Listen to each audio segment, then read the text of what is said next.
Just the madness of that. The millions of dollars handed out from taxpayers to the AFL to put on their grand final in Brisbane, good on them. But what about the Noosa Triathlon? That's scrapped. Just madness. Let's go to the Queensland opposition leader, Deb Frecklington, now in Brisbane. Deb, you've been listening to that. This madness, these double standards, there's got to be some consistency here, doesn't there? Well, Chris, good afternoon, and that's exactly what we need. We need some consistency and some compassion in relation to these exemptions. But I was in Noosa today myself, and I can tell you it's a hot topic up there in relation to the Noosa Tri being cancelled, and yet we've got 400 AFL people coming over our border into their luxurious bubble, but yet events like the Tri, which is a huge money raiser for the Noosa community, has been cancelled off the back of supposed COVID health advice. And I think the mixed messages that are coming out of Queensland Health, as Rob was just talking about, is leading to these decisions. I mean, how can people in Queensland know which way they're facing when they've got a government that is sending mixed messages?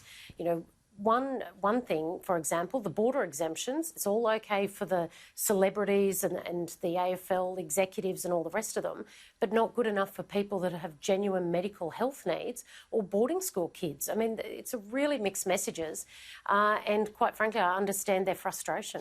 Now, just on Noosa, you say you were there today. I believe it's an LNP-dominated council, and it's a council decision. Will you try and step in there and tell them they ought to overturn this, that they can have a COVID-safe triathlon? Well, my understanding is I haven't looked into the details of what Rob was just talking about and how they made the decision or on what grounds did they make the decision in relation to Queensland Health. Well, that's what I'm saying, though. Will you step in there, talk to the Mayor, see if you can shake some sense into them? Well, absolutely. I will absolutely talk to the Mayor, Claire Stewart, about that decision that their council made. But, Chris, where I'm coming from, the whole state of Queensland is getting these mixed messages, and it is no wonder that councils are making decisions based on decisions that are coming out of Queensland Health that aren't making sense. We've got one thing that... Yep, this is the problem, right? I mean, I've got no problems with the AFL being able to go up there for the grand final. I'm a big AFL fan, good stuff. But you've got to have consistency for others. And there are families who are torn apart. There are people who we've just seen who have had operations in Sydney and need to get home. These are more pressing. The heartaches and the health issues, these people should get the first priority to cross that border. It should not be so toughly imposed by Queensland.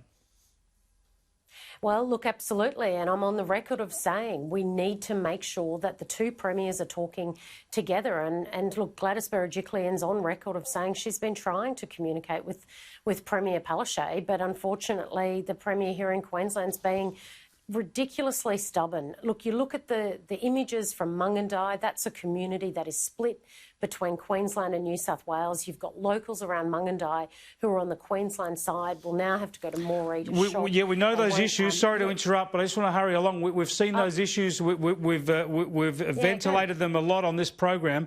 But you could be Premier in 2 months. What would you do differently? How would you fix that? Well, the first thing I would do is I would make sure that the border exemptions are applied evenly and fairly, and medical exemptions, agricultural, aerial, all of those cross-border issues are sorted out. I'd pick up the phone to Gladys Berejiklian and I'd sort out an issue across the border there. We've already announced we'd implement a cross-border commissioner, someone who can get on the ground, sort out those issues. There's always cross-border issues, even before COVID.